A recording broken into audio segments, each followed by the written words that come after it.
Welcome back to the Brothers Mahoney. This is Michael. And I am James.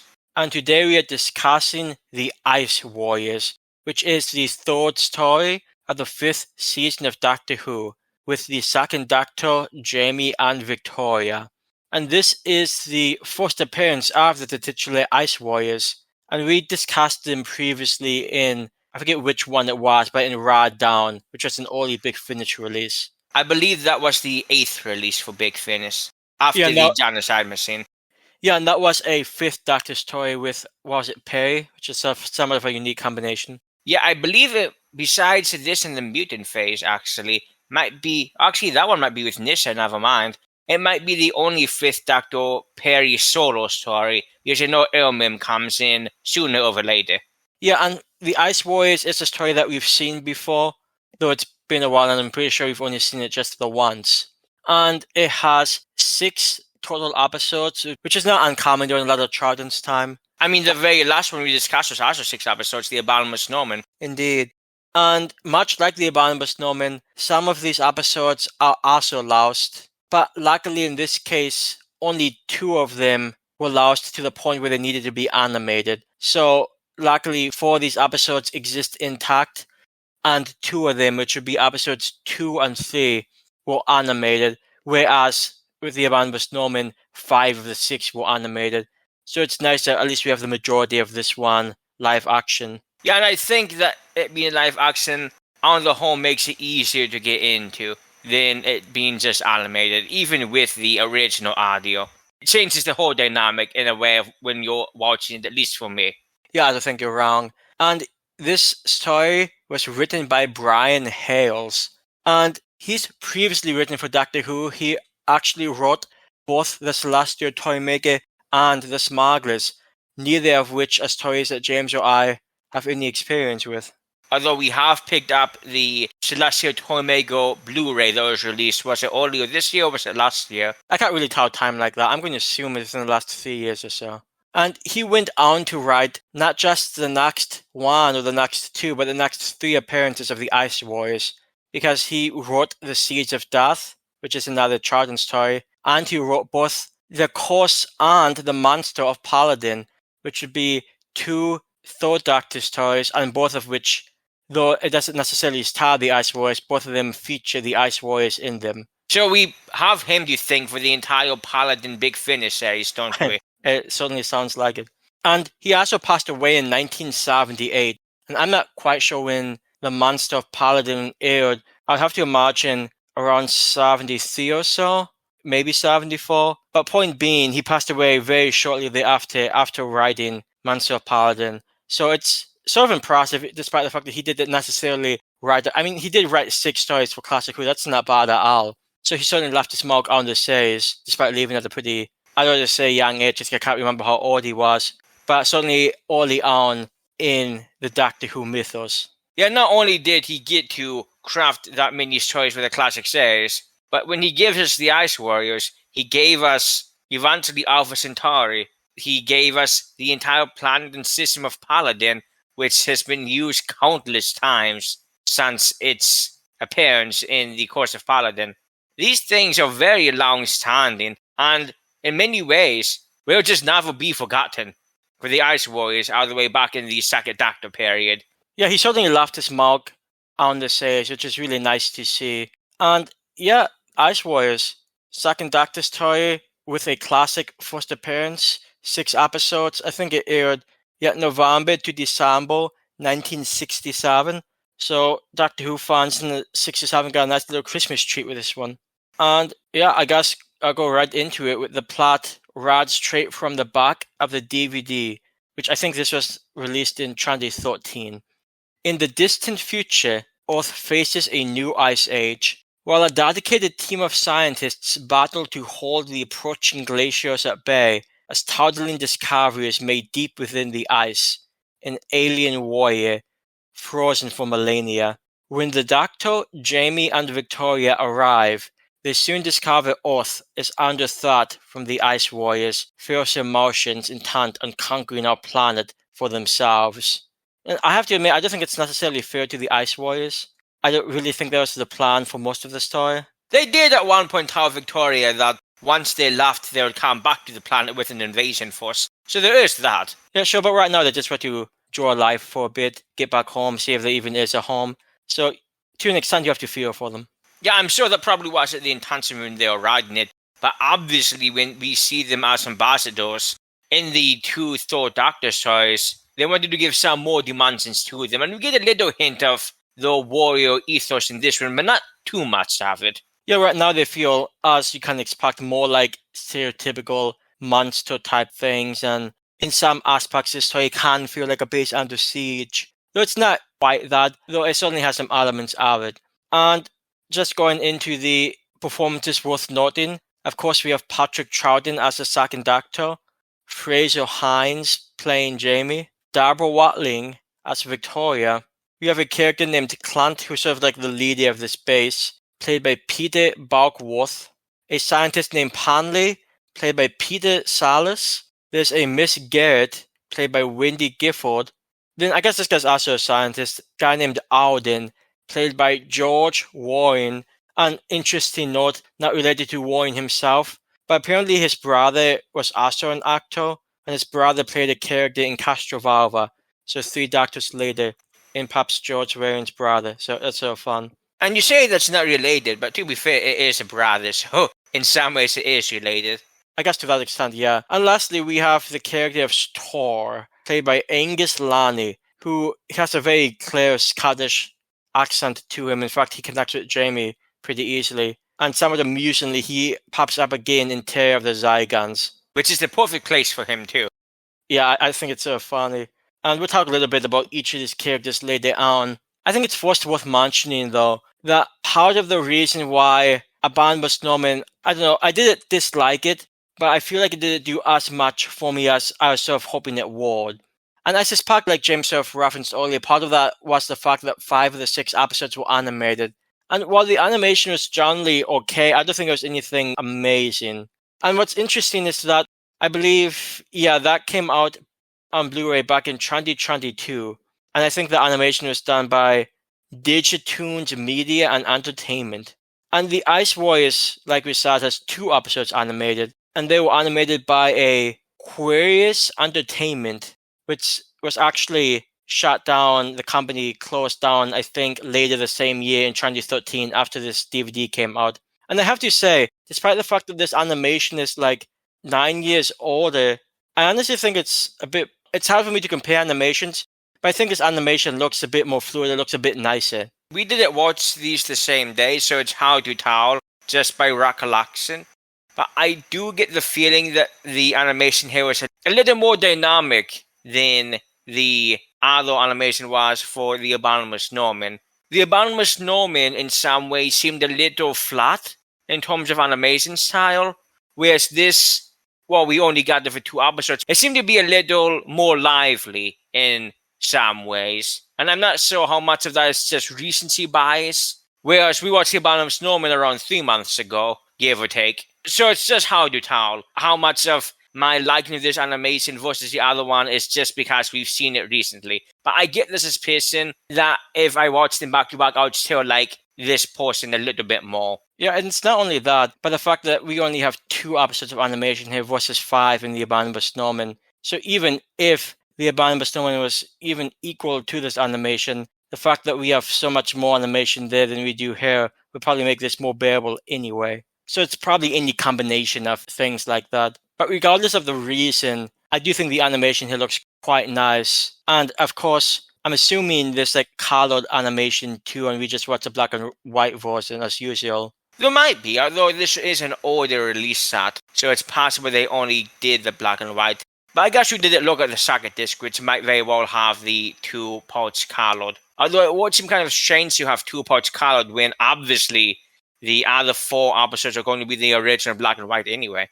Yeah, that's why even though some animated stories are released in color, we always watch them in black and white because we want to watch it quote-unquote as close to as the way it was originally broadcast. Yeah, I've heard that Galaxy 4 has rather beautiful coloring renditions, but that's not something we're going to be seeing. Yeah, and if we had more time on this Earth, maybe it's possible, but we just don't.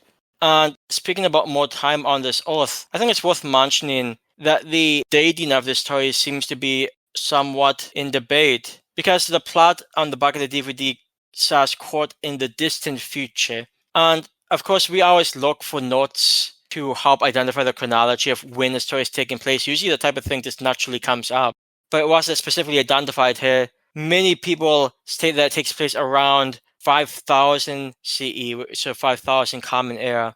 And there's a little bit of a lengthy note on the TARDIS wiki that I thought was interesting. So I'm just going to sort of paraphrase the whole thing, and I'll also have it posted up so you can follow along because there's a bunch of information here. But quote, regarding the dating of this toy, a Radio Times article published at the time of initial broadcast placed it in the year 3000. This was the date used in the TARDIS log, Doctor Who program guide, and various other guides such as that. And it was referred to in the novels Legacy and The Dark Path. Dark Path, I think, was a missing adventure. I'm almost positive it was, and that might have been one with the master up with the second Doctor, but I'm not positive. Yeah, that's what I was thinking too, so I'm suspecting it's the same one. However, the making of Doctor Who says that it was set 3,000 years after the previous toy. So the previous toy being Abominable Snowman. So 3,000 years after that would be around 4935, according to this. I didn't do the math, so I'm just going to assume this is correct.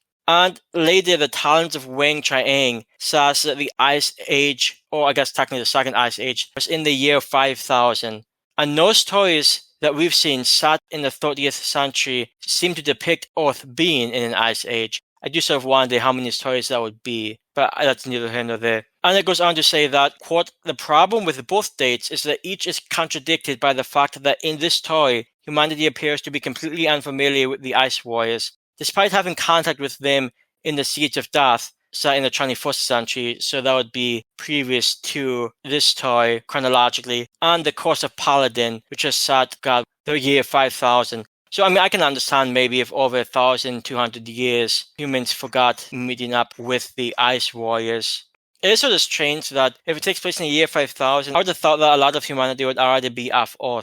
But then again, I guess I don't know the chronology behind, like, when humans fully left the planet and, like, at what point it was, like, an empty husk. Yeah, it's going to really benefit rewatching the Ark in Space. I mean, one, it's the Ark in Space. That's always good value. But I know that's among the earlier ones that really goes into when humanity left Earth. Now, obviously, we saw that in the Ark, a first Doctor story, but like so many things in the earlier stories of Doctor Who, that kind of, I'm not going to say seems contradicted by later things, but it just doesn't seem as relevant as something like the Ark in Space, which is going to be the first and foremost story people go to when thinking about humans leaving Earth to escape, I believe it was these solar flares.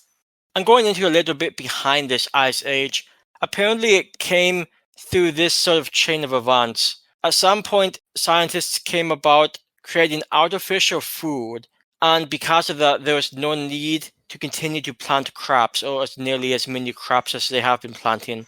And it's interesting to note that what they did with all the extra land is build huge, massive buildings to house an increasing population as well. So that land that was used for farms didn't go to waste. It was used to house a huge population that survived on basically artificial food. Which makes sense because if you can solve the food crisis and I guess the distribution, then you're going to see an increasingly growing population. I mean, think about how many people die of starvation in some places. So, yeah, they probably need that space. And unfortunately, this lack of crops apparently leads to a lack of carbon dioxide, which eventually, and over cumulative pressure, leads to what is described as the Second Ice Age. Now, because of the origins of this Ice Age, there's some people in the civilization who have somewhat of a negative look at scientists. Like, the way they view it is that this whole thing was sort of caused by science and scientists. So these people take a more, I don't even want to say backwards view, because technically speaking, they're not wrong, but it's certainly somewhat unenlightened. Like, yeah, some scientists made mistakes, but it's not like the whole thing is necessarily on science. So going after the whole concept of science, as opposed to like some individual choices or individual government choices, seems somewhat short-sighted. Yeah, at the end of the day, all one can do is make choices with the information you have available to you, and if the choice ends up having a not negative effect, then you have to make another choice. You have to reverse course. And that's not going to fix the causes of the original choice, but you grow both as a scientist doing the work and with the knowledge you've attained with that mistake. That's how life works. You can't just blame the scientist for having made the choice in the first place. Sometimes policies don't work out. That doesn't mean that even attempting it was wrong. Yeah, and certainly the goal of ending world starvation is a laudable one. So even if it eventually leads to a second ice age, the intentions were perfectly fine and well. So I think it's interesting, and this primarily comes up from the character's Tor. Now, as Tor is sort of, I'll say, working with Panley. Panley used to work in the scientific base. He's a scientist, but he sort of rejected the leader Clance and Miss Garrett's almost worship of the computer system, I think it's sort of fair to say. And he has more of the wildling sense of freedom, where, hey, I want to be free to make my own choices, not just follow along to whatever this computer says. So he wants to put the human back in humanity, which, it's nice. But it is interesting seeing a guy coming from a scientific background, sort of working with a character like Stoll, who is very much anti-science, and in fact, later on, he even attempts to work with the Ice Warriors to destroy the base. So, sort of amusing. Spoilers, it doesn't really work out for him. Yeah, it works for about 0.03 seconds. But that really is it. He wasn't getting anywhere with that idea. Yeah, the funny thing is, he was hoping that the Ice Warriors' distaste of the scientists would work in his favor. The problem is the Ice Warriors wanted some information that only scientists could give them. So once they found out he wasn't a scientist, nor did he have any skills related to science, they're like, fuck you, bro. So it's sort of a amusing sequence. I mean, I felt sort of bad for Stoll, because I get where he's coming from, and in a way, his initial goal was good, because he was theoretically going to the Ice Warriors to try to help Jamie, who had been sort of injured in a battle with the Ice Warriors, and he might have thought that, hey, only the Ice Warriors can help. And he sort of shifted some things up, and yeah, it didn't work out. But at least he enjoyed Jamie for the 3 minutes he knew him. Yeah, he introduced himself to Jamie as a loyalist. Now, he didn't define it. I'm assuming what that means is that, quote-unquote, loyal to humanity as opposed to being loyal to science. Now, that's just my thought process. It didn't actually identify what he meant when he said loyalist. But when he used the term, Jamie got all excited because, of course, he was likely thinking about loyalist in the terms of being, loyal to an independent Scotland, I would assume. Loyal to Scotland, joining with the English. I'm sure that's what Jamie's in for. God, I just don't see it. So I did like that they had a little connection. It didn't really go anywhere because, well, like I said, Jamie was injured, so he couldn't operate much, whereas Story to meet up with the Ice Warriors. So they didn't have many scenes together. In fact, really just the one. But I did like it when they got together. They had some good character traits. But to be honest, this is a story, despite being 6 episodes, I don't necessarily have a ton to say about. I really liked the music throughout. It's sort of like an ethereal, unearthly vocalizing that plays. I feel like it sort of disappears during episodes 3 and 4, but it generally plays throughout the story. It sort of adds to the almost ambient atmosphere of this one. There's some scenes that are a little darker, and the whole thing takes place in an ice-aged Earth, and everything seems somewhat localized too, which I sort of like the shape of the Ice Voice, which is buried under ice, isn't that far away from the scientific base, nor does that seem to be that far away from the hideout of Panley and Stoll. So I sort of like the localized nature of this too, and the music with the atmosphere and the snow and the ice caves. I don't know, I think it all comes together to give this one a pretty good atmosphere. Yeah, no, it's strange to say that this one is better atmosphere than the Abominable Snowman, but on the whole, I truly think it did. I think the stalagmite openings, just showing the desolate land that they were in. No, this is late 60s Doctor Who. They never really showed any of the desolation with the land in any of the same scenes with an actual person appearing. There's more scenery set up to the location they were in. It did have a nice nature documentary feel at times to it, though. And you can't discount how comforting that sometimes feels. Yes, there's that, and it works so much to its favor in that aspect. Because even though we didn't see the people actually in those places, we did see them in the ice caves, which does not seem like a good place to hide out, but nonetheless. Yeah, and I also really appreciate that when the Doctor, Jamie, and Victoria land here, they actually land, I think, just outside the main scientific base. The TARDIS actually lands, it sort of slides down a snowbank and sort of lands sideways.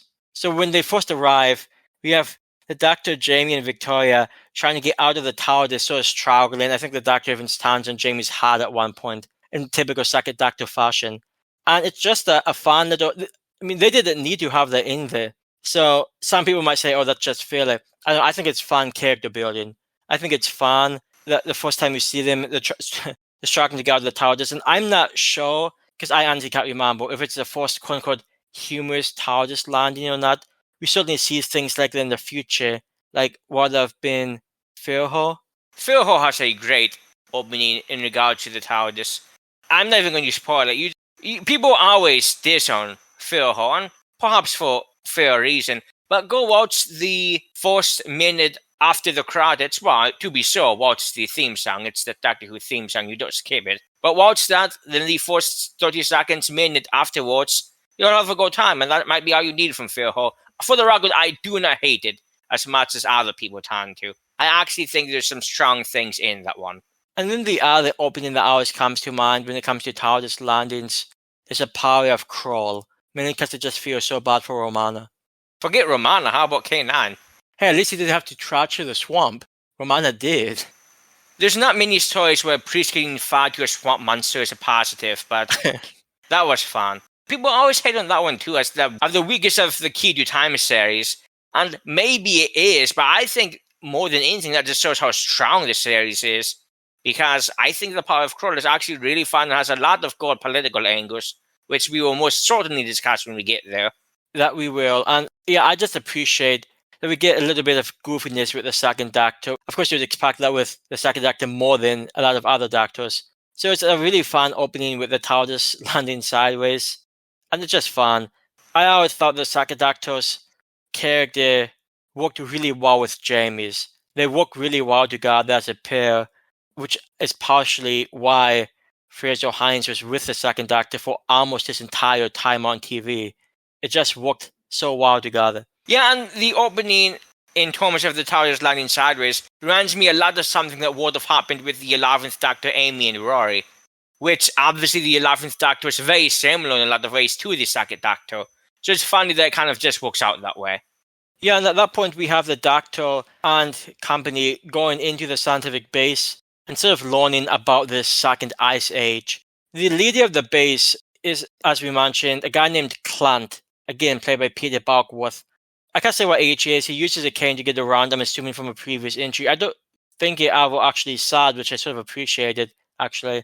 But he's very, well, how do you describe him? Sort of cold and almost robotic in a way. Rather detached from the human aspects and more focused on listening to the computer and doing what the computer says and making sure that his, I guess, positions to criticize is a good way to say it. Yeah, he's the leader of a very important part of, in some ways, world defense. And he takes it very seriously.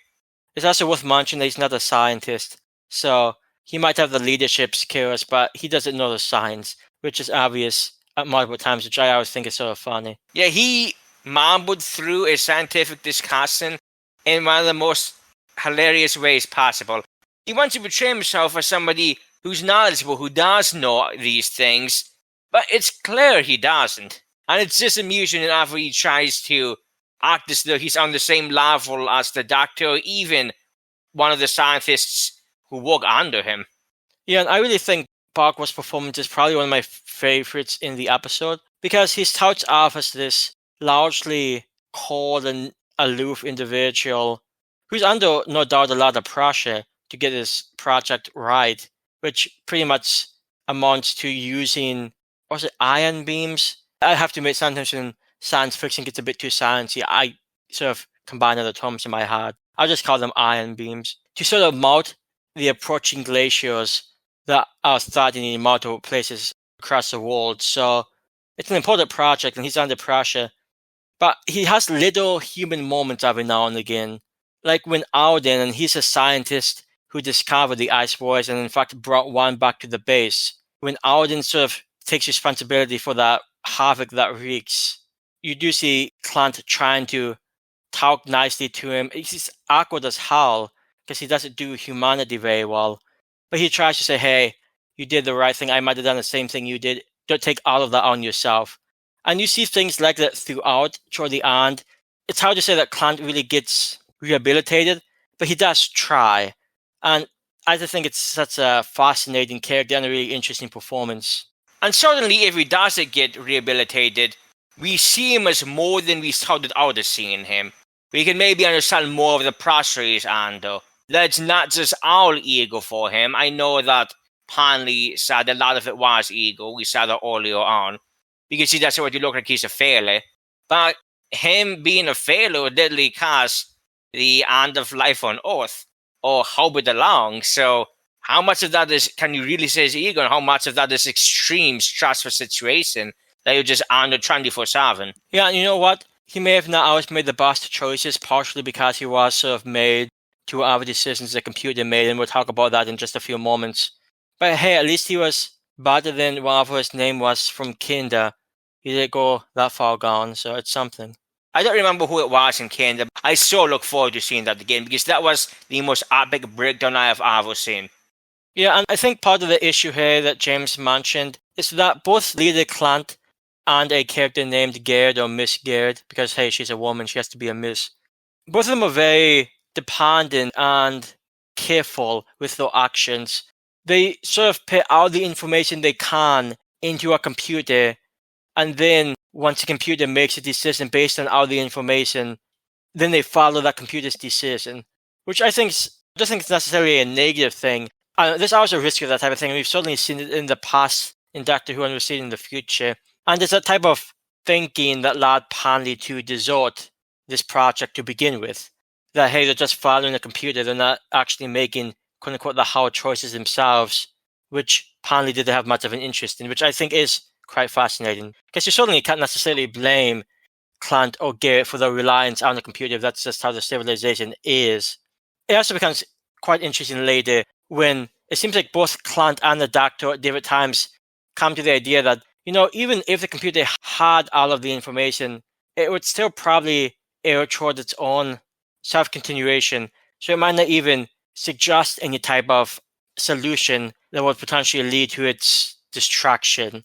And it's that type of flaw that some people don't see when it comes to using technology, especially if it's a sufficiently intelligent technology, that if the computer is going to be a bit more concerned about its potential safety than it would be about, I guess, the safety of its creators, that is going to play a part in how it makes decisions.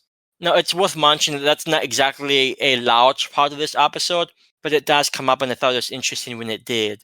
Yeah, what was even more strange about all of that portion of it was that we see Miss Garrett and Clint come to at least almost that same conclusion that, well, wait a second, the computer might just keep us on hold, basically, instead of giving a decision if either decision leads to its demise. And yet, they never actually, at the end of the day, go against the computer's choices. Like, they get right there, but they refuse to actually take the final step and say, you know what, that means we need to make the choice. I think, honestly, toward the end, Clint was almost, I don't want to say losing control, but he had a small breakdown himself toward the end. And then it was Panley who actually made the decisions come the end of the story. It sort of reminded me, actually, no, not quite as ridiculous, but every now and again we watch some scenes from The Horns of Nyman because it's one of the best Doctor Who stories ever written. And when Soldeed is approached with the idea that Nyman isn't what he said it was, he has somewhat of a epic breakdown, you could say. And I think that Clint here starts to realize what Panley's saying and what the Doctor was suggesting is correct, but he has a hard time accepting it because it's just not how he's lived his whole life. So it's almost like breaking down in face of a truth that you just can't accept. So I do think it's quite an interesting idea, and like I said, it's not really the focus. And in fact, you would hope that the Doctor would have said something like, hey, don't trust computers or something like that after the story ended, but no, the Doctor just laughed. So it's not really the point, but I do think it's quite an interesting portion of the story. It feels a little almost tacked down, kind of like the main quote-unquote conclusion of the Underwater Madness, but nonetheless, it fit in a little more than that one certainly did. The end of this story was also seemingly very abrupt, because we see, in fairness, the plan the Doctor had to deal with the Ice Warriors eventually work out the way the Doctor thought it would. We see the scientific base able to push back the glacier and then get in contact with the global operations, which they needed to do a coordinated attack on all of the glaciers at once. But Victoria disappeared halfway through, which apparently the actors couldn't record during the time they had to record this. And if you know anything about classic Doctor Who, they did not have much time to record these episodes. I've always said it's amazing we got as high quality as we did with the filming constraints they were under. So her abrupt leaving, where she just talks off screen and then goes to the TARDIS, seems kind of strange, but if that's what they had to do, that's what they have to do. Just look at the 10th planet for that. And it's also funny that I think theoretically the Doctor told her, hey, take Jamie back to the TARDIS, but then Jamie appears in the control room with the Doctor, whereas Victoria's nowhere to be seen. So it's amusing stuff. To be fair, Victoria did not have a happy time during this story. No, and I was going to say that I really liked a lot of the middle portion of the story, because early on, once the Ice Warrior that Alden brought back to the research facility, it's sort of in almost a stereotypical way, once the ice freezes, once it unfreezes, it wakes up and then it #goes wild. It takes Victoria prisoner. Later, it's disappointed by the fact that she has no scientific knowledge. So, great job, right? Could have tested her earlier. But he takes Victoria prisoner, and for a good portion of the story, Victoria's a prisoner of the Ice Warriors. At one point, she tries to get away through some ice caves, and it doesn't quite work. She's pursued by an Ice Warrior that actually gets killed during a mini cave-in. She's saved, but then she's brought back to the Ice Warriors by none other than Tor, who, like we said, wanted to work with them. And then things eventually get a little bad, because then the Doctor meets up with the Ice Warriors and he also gets taken in. Or he says he wants to be a guest to them, whereas they're just going to imprison him. It's the same idea to the Doctor. So hey, things get a little easier, but yeah, Victoria's time here was not exactly playful. She didn't seem to have as much agency as she certainly did in the Abandoned Snowman, where she... Maybe she learned her lesson after trying to escape so many times, and look where that got her. I suppose there's that. She didn't have all that many great opportunities to try to escape from the Ice Warriors either, but she took an attempt. It didn't work out well, but it was close. I'll give her that. Yeah, and I also like the whole idea that because of the spaceship that's buried under the ice, the scientists are reluctant to use the ionization beam, because depending on how the ship's fueled, it might cause a nuclear explosion. And they realize that, well, after the Doctor points out to them, so they need to figure out how the ship is fueled. And we have the Ice Warriors who have a ship buried under ice that they need to try to free out. And they're concerned that the ionization beam, if used, is going to flood out their engines. So if the ionization beam is used, it would theoretically free the ship, but it would flood the engines to the point where they couldn't escape anyway. So I sort of like how we have the Ice Warriors who need to find out a bit more about the base and the type of energy source they use, because maybe they can use it to help fuel the ship, to help power the ship. And then we have the Doctor and company who need to figure out what type of engines the spaceship and the Ice Warriors are using, because they need to prevent some type of nuclear meltdown. So I really appreciate that dynamic there, how both sides need crucial information from the other before they can really make a plan to go forward. So I think it's just a really fun dynamic. Yeah, at the end of the day, neither side had the upper hand really at any point. And even when it looks like the Ice Warriors might, they only do for, maybe 5 minutes? Yeah, I'd say once the Doctor used that weapon the first time, they're sort of screwed from that point forward. Because there's really nothing they could have done. Like, they didn't have time to fix the gun. They couldn't have fixed the gun to begin with. They couldn't escape. They're already at the ship and not at the base. So at that point, they're pretty much done for. But yeah, they had a moment in the sun, and it just didn't hold out for them. On a side note, I have to say, I really like the Ice Warrior design. What would you say? They're like 8-9 feet tall. They're pretty tall. I don't know if I'll go as far as 9 feet tall, but 8 feet tall certainly seems likely. They certainly towered over Victoria. Yeah, and they have a nice sort of quiet, raspy voice. They do speak a bit slowly, so it might behoove them to speed things up during crucial times, but hey, that's sort of outside of their control. And I guess it works for them so far. But I just think it's a pretty classic design for one of the more arguably forgotten fours of Classic Who. Yeah, no, it's a good design, and honestly, giving them a vocal delivery like that, as low as it might be, also helps them stand out a little more as well. And I also think it was funny, and this is just a random note of little import, but just, hey, we have some more of the character building. But there's like a really random scene in here in which it seems like Jamie is flirting with Victoria, which I'm not sure if we'd seen a lot of previously. But hey, maybe he's just a little more comfortable traveling around with her as long as they've been. And he sort of comments that the uniforms that the women scientists wear at this base are a little more, I guess you could say, revealing. I mean, they didn't really seem that way to me, but I guess I wasn't really paying attention. And he makes a comment like, could you imagine seeing yourself wearing something like that, Victoria? And sort of an awkward conversation follows. And it's just like a little small, unimportant thing, but it just seems to come out of nowhere. And I appreciated it.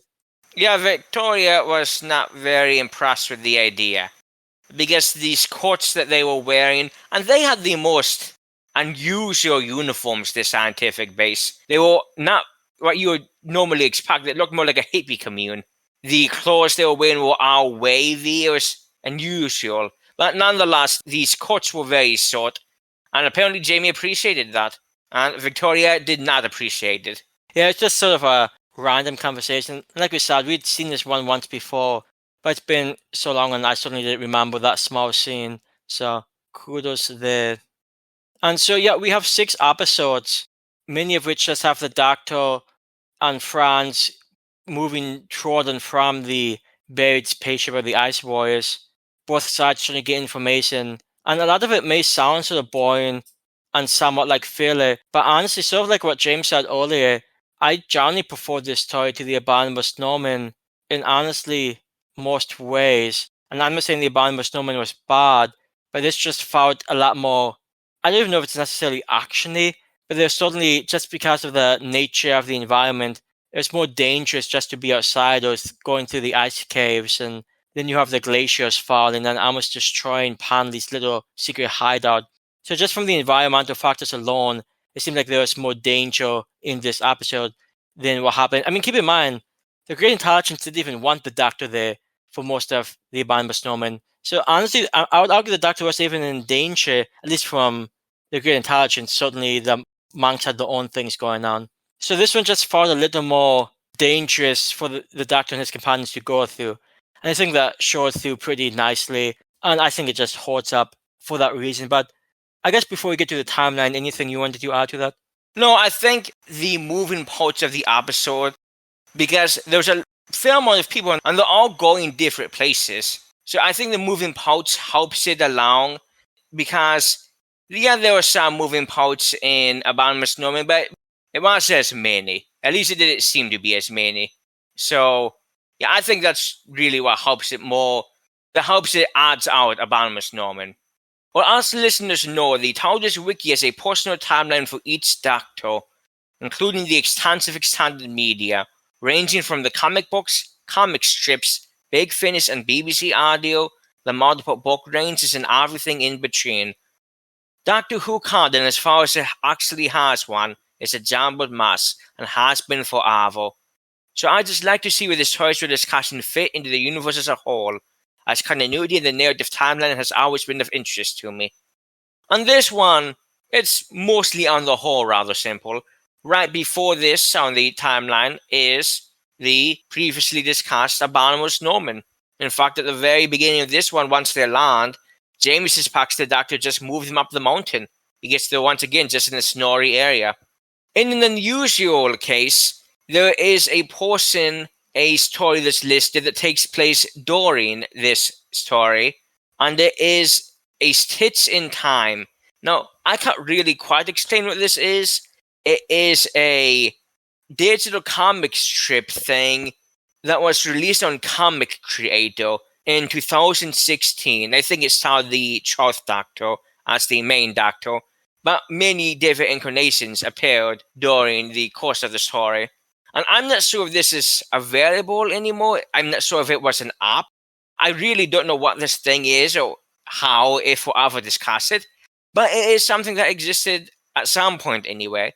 And just the part of the last episode where the Doctor's smashing around with the gun on the Ice Warrior spaceship, there's apparently in Comic Creator a scene that takes place in between that and the next time we see the Doctor and Victoria. So it's one of those just really random things that exist, and it's nice to know that random things still exist. After this story is The Black Hole, the third story of the second series of the Early Advancers, of course a Big Finish audio, and this was released in November 2015. This starred the second Doctor, Jamie and Victoria, as you would expect it to, after this story. And it's very unusual in which it gives an alternate account as to the two Doctors and when it takes place during the second Doctor's timeline. See, nowadays, according to this story, the two Doctors didn't take place during season 6B. It took place while he was traveling with Jamie and Victoria. And that's the retcon that the black hole gives us. I feel like that's something that we can debate later. Yeah, it's very strange. I find it interesting. And obviously, there's been a lot of Big Finish releases that actually take place during season 6B. So I suppose they can mess around with it a bit. But nonetheless, I find it very unusual. Yeah, and that's something that would be interesting. I mean, I guess without knowing the reasons, it's how you judge it. So I guess it could be an interesting placement of the two Doctors, though it still seems awkward based on the dialogue. And not only awkward, I mean, it seems impossible based on the dialogue, but hey, what do I know? It's a timey-wimey show. So I guess in conclusion, when it comes to the Ice Warriors, I would just say it's an exceptionally partial second Doctor story, but I do think it's a very serviceable one if you enjoy the second Doctor and the style of the show during his time. We get consistent scenes with the Doctor and Jamie. The Doctor has a lot of amusing conversations with people, as this Doctor always did. And it just feels good. Honestly, it's like a feel-good story. Now, The Abominable Snowman was in many aspects a comforting story, and I would just say this is comforting in the same way. But it is sort of relaxing to sit back, especially on like a somewhat hot summer day. I mean, I guess it's not technically summer yet, but it's like 85 earlier today, so it's hot enough for me. So it's sort of nice watching the Doctor and company run around the snowy environment, dealing with ice warriors and glaciers. I don't know, it has a nice feel to it. And even though, like I said, it's probably not going to be many people's like favorite second Doctor story, I think it's a pretty decent one, and one that I enjoyed quite a bit revisiting. Yeah, as for me, I'm pretty much in agreement. I do think this was better than The Abominable Snowman, or at the very least I liked it more. And some could argue The Abominable Snowman mattered more for the course of the Doctor Who series than this one. But honestly, they probably both mattered an equal amount. And at the end of the day, it's not really a competition for what matters more lore-wise. One story is good, one story isn't. It's not how you say which one's the better story, as my good friend Amos would say. And if you get that reference, well done. But no, I thought this was a pretty good story. It's not going to win any awards. As Michael said, it's probably not going to be anybody's favorite. But I certainly enjoyed my time rewatching it. And I really wouldn't be opposed to rewatching it even in as long as a year from now. Which might sound like a long time, but I never rewatch things. I very rarely rewatch things soon after I see them the first time or whenever I last saw them. It takes a lot for me to rewatch something because I have a pretty good memory on the things I've seen. So it just is not nearly as much fun the second time around. But this one, with the atmosphere it had, with the unearthly vocalizations, the joys of the Ice Warriors and how they speak, I think it just all worked out rather well. And the second Doctor's hours was quite fun to see. Victoria doesn't have as fun as the time, but hey, she survived. She should be happy with that anyway. But on the whole, I just think this was a pretty good story, and especially if you like the Ice Warriors and you haven't seen it, just go take a look at their original appearance. It's really not too bad. But those are just our thoughts. If you have different thoughts or any thoughts at all, just let us know either down below or at Brothers Mahoney on Twitter/X/the racist cesspool that it sometimes is. So, Michael, what do we have coming up next? Yeah, up next we have another Big Finish release in the main range. This one being the 15th release in the main range, The Mutant Phase, which is a 5th Doctor story with Nyssa. And of course it's going to be Peter Davison and Sarah Sutton. And this is the third part of the quasi-connected dialogue trilogy, I guess, which started back in the Genocide Machine 7th Doctor story. Then we saw the Apocalypse element with the 6th Doctor, and now we're coming back to the 5th Doctor with the Mutant Phase. So we get some nice dialogue action coming up. And it's been a little while since we listened to a Big Finish release, so that should be nice. Yeah, it's been a bit, but Hey, the last one is the Holy Terror, so maybe this one's going to be just as good. I don't feel like it's a fair pedestal to compare against, but that's just me. But yeah, as far as the Ice Warriors go, that's been our thoughts. Thanks very much for listening. This has been Michael. And I've been James. And hopefully you've been enjoying the Brothers Mahoney. Thanks very much. Have a nice day.